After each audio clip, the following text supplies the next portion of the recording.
Welcome students. দীর্ঘ বেশ কয়েকদিন পর আবার আমরা আমাদের ক্লাসে ফিরে এলাম।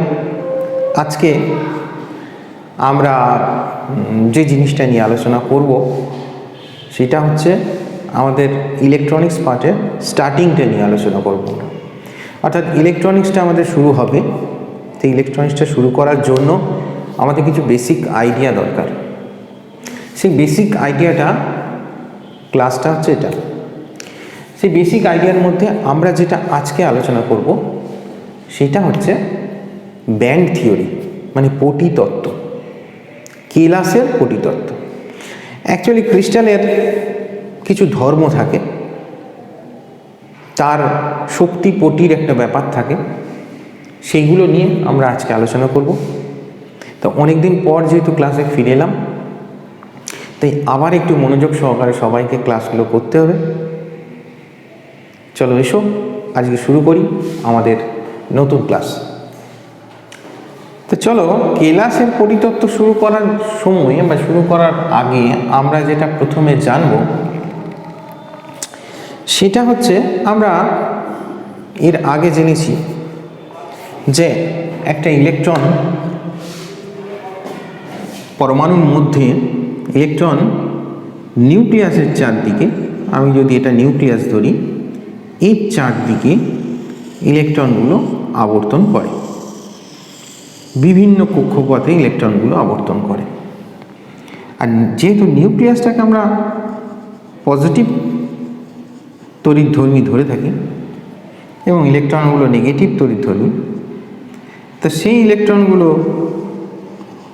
যারা নিউক্লিয়াসের চারদিকে আবর্তন করছে, তারা কিছু যে কক্ষপথে আবর্তন করে সেই কক্ষপথে ইলেকট্রনগুলোর কিছু নির্দিষ্ট শক্তি থাকে।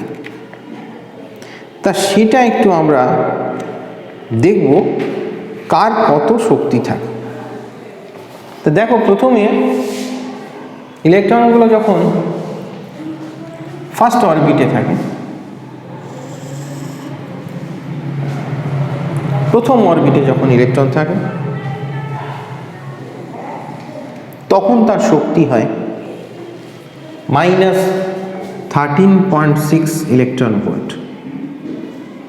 অর্থাৎ ফার্স্ট অরবিটে, প্রথম কক্ষপথে, যেখানে n = 1,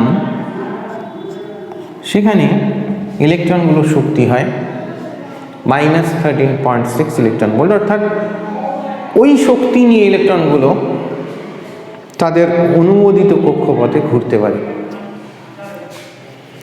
এবার যাদের ক্ষেত্রে n = 2 বা n = 3, তাদের ক্ষেত্রে এই শক্তির ব্যাপারটা আলাদা আলাদা রকম হবে। ধরো n = 2 হলে একরকম হবে, n = 3 হলে একরকম হবে, n = 4 হলে আরেক রকম হবে। তো যাই হোক, প্রত্যেকটা ক্ষেত্রেই ইলেকট্রনগুলোর শক্তি বিভিন্ন রকম হয়। এটার ক্ষেত্রে 3.2 ইলেকট্রন ভোল্ট প্রায়, এটার ক্ষেত্রে -1.51 ইলেকট্রন ভোল্ট পায়, এইটার ক্ষেত্রে -0.86 ইলেকট্রন ভোল্ট পায়। প্রায় এরকম ইলেকট্রন ভোল্ট হয়।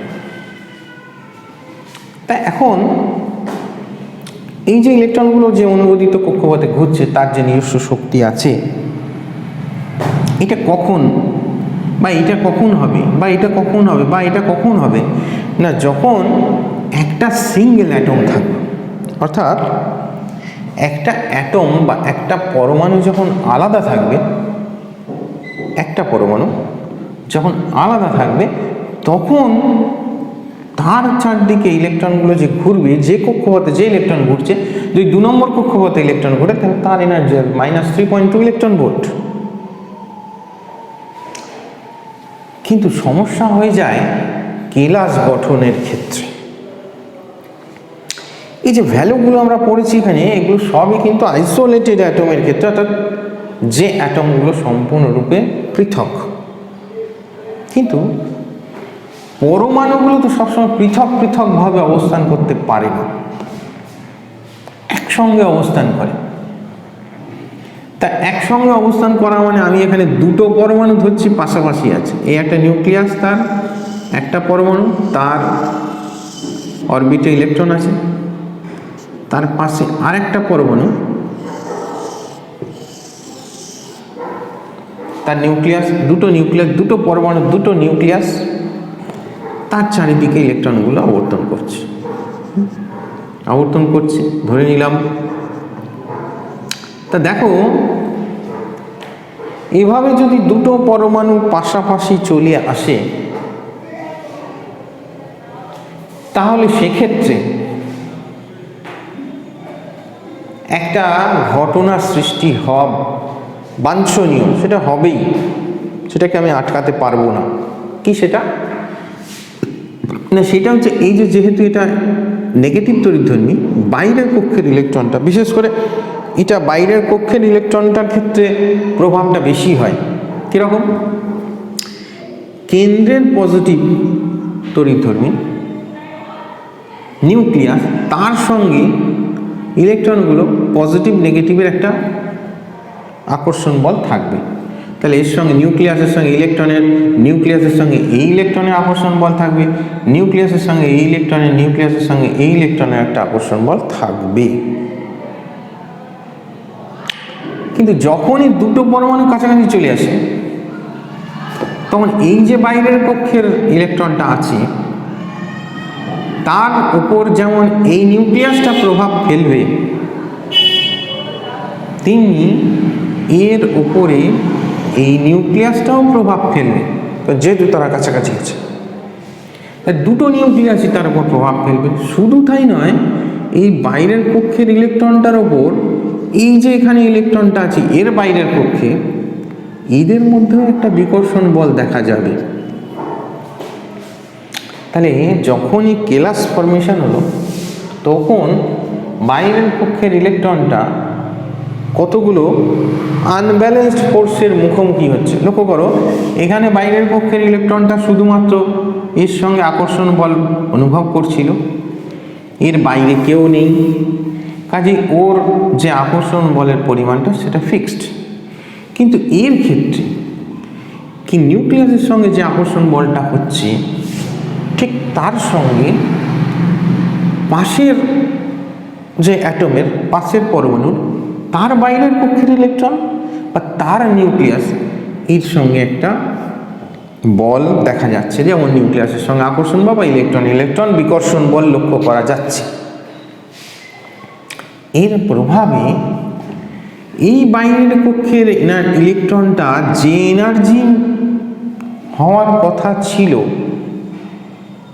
সেই এনার্জিটা কিন্তু তার থাকবে না। আমি যদি মনে করি এটা 2 নম্বর কক্ষপথে এনার্জি হওয়ার কথা -3.2 ইলেকট্রন ভোল্ট, কিন্তু দেখা যাবে যখনই ক্রিস্টাল ফর্ম করলো তখনই 2 নম্বর কক্ষপথের ইলেকট্রনটার এনার্জি -3.2 ইলেকট্রন ভোল্ট হলো না, অন্য কিছু হলো। এবং এটা এমনও ঘটনা দেখা যায় যে এই বাইরের কক্ষের ইলেকট্রনটা এক সময় এই কক্ষপথে আবর্তন করতে করতে এর কক্ষপথের চারদিকেও একবার করে ঘুরে আসে, অর্থাৎ তার রোটেশনটা অনেক সময় এরকমও হয়ে যায়। কাজেই যে ইলেকট্রনটা এইভাবে আবর্তন করছে তার শক্তি ফিক্সড কিন্তু নয়। তাহলে শক্তিটার একটা ডিফারেন্ট টাইপস অফ এনার্জি এখানে কিন্তু তৈরি হলো।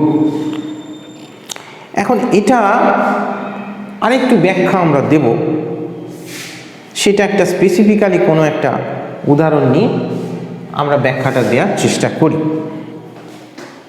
তা প্রথমে আমরা একটা উদাহরণ নিই, যে কোনো আমাদের পরিচিত অ্যাটম সোডিয়ামের পারমাণবিক ক্রমাঙ্ক Z = 11। তাহলে একটু যদি আমি এটাকে সাজাই, কিরমভাবে লিখব? 1s2, 2s2, 2p6, 3s1, 6, 7, 8, 9, 10, 11, 11 মিলে গেল। তা আমি এই সোডিয়ামের এই যে এনার্জি লেভেলগুলোকে আমি এইভাবে দেখাচ্ছি।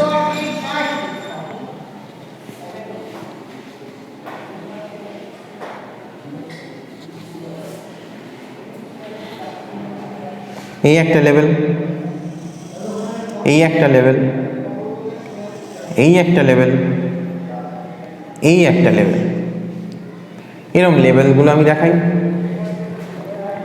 এটা দেখলাম 1s, এটা 2s, এটা 2p, এটা 3s। লেভেলগুলোকে আমরা এইভাবে দেখাচ্ছি। এখন ব্যাপার হচ্ছে যে যখন ক্রিস্টাল ফর্ম করবে তখন ধরো এরকমভাবে অ্যাটমগুলো ক্লোজ আছে, অ্যাটমগুলো এইভাবে ক্লোজ আছে বিভিন্ন দিকে, চারদিক দিয়ে এইভাবে ক্লোজ আছে।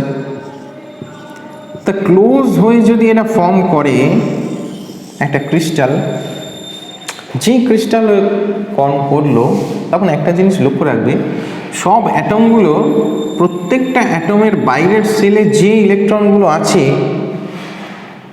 তাদের এনার্জি কিন্তু ইউনিক মানে আমি বলতে চাইছি প্রত্যেকটা অ্যাটমের বাইরের সেলে যে এনার্জিগুলো আছে, যে এনার্জিগুলো নিয়ে প্রত্যেকটা অ্যাটমের বাইরের সেলে ইলেকট্রনগুলো ঘুরছে, সেই এনার্জি এই অ্যাটমের ক্ষেত্রে যা হবে ওই বাইরের সেলের এনার্জি এই অ্যাটমের ক্ষেত্রে কিন্তু আলাদা হবে, আবার এর ক্ষেত্রে আলাদা হবে, আবার এর ক্ষেত্রে আলাদা হবে, আবার এর ক্ষেত্রে আলাদা হবে, প্রত্যেকটার ক্ষেত্রে আলাদা হবে।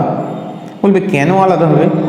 তার কারণ হচ্ছে যে অ্যাটমটা এখানে বসে আছে তার বাইরের সেল অ্যাফেক্ট করছে, যতজন বাইরের সেলকে যারা অ্যাফেক্ট করছে, এর চারদিকে যতগুলো অ্যাটম আছে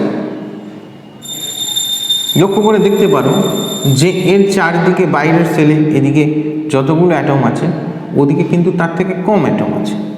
তেমনি এটার যদি আমি লক্ষ্য করি তার আবার এপাশে অ্যাটম আছে, ওপাশে অ্যাটম আছে, এদিকে অ্যাটম আছে, পিছনে অল্প সংখ্যক আছে। তাহলে ঘটনা হচ্ছে প্রত্যেকের পজিশান কিন্তু আলাদা আলাদাভাবে নিজ এক একটা নিজস্ব পজিশান ধরি আমরা, এবং সেক্ষেত্রে তারা কিন্তু তাদের বাইরের সেলের যে ইলেকট্রনগুলো সেইগুলো কিন্তু এনার্জি কিন্তু আলাদা আলাদা হবে। আচ্ছা, যদি আলাদা আলাদা হয় তাহলে সেক্ষেত্রে আমাদের কি ঘটনা ঘটবে একটু লক্ষ্য করি। তো প্রথমত আমি সোডিয়ামের ক্ষেত্রে ধরলাম, আমি ধরলাম 1s, 2s, 2p, 3s, এই এনার্জিগুলো আমি ধরেছি, এই এনার্জি লেভেলগুলো আমি ধরেছি, অরবিটগুলো ধরেছি। এখানে আমাদের কিভাবে তৈরি হবে লক্ষ্য করা যাক।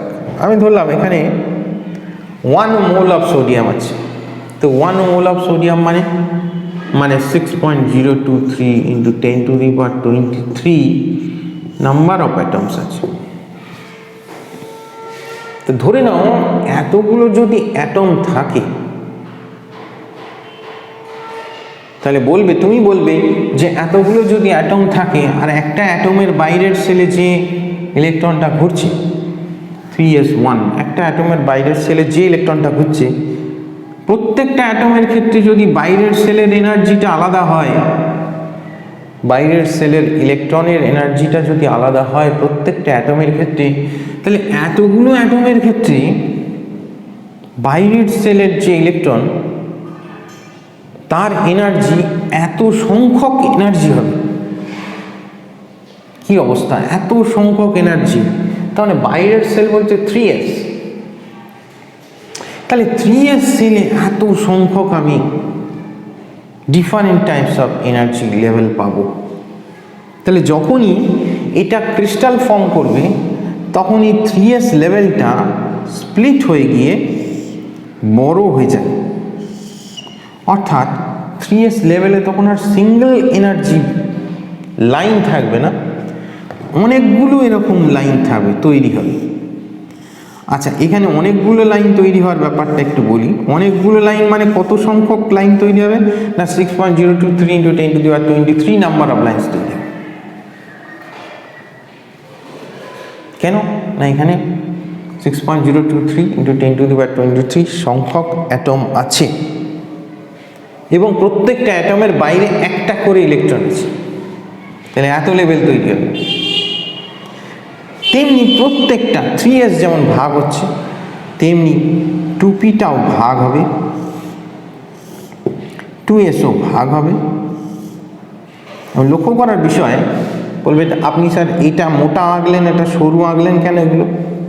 তার কারণ হচ্ছে যত আমি নিচের দিকে যাব তত এই স্প্লিটিংটা ছোট হতে হতে থাকবে।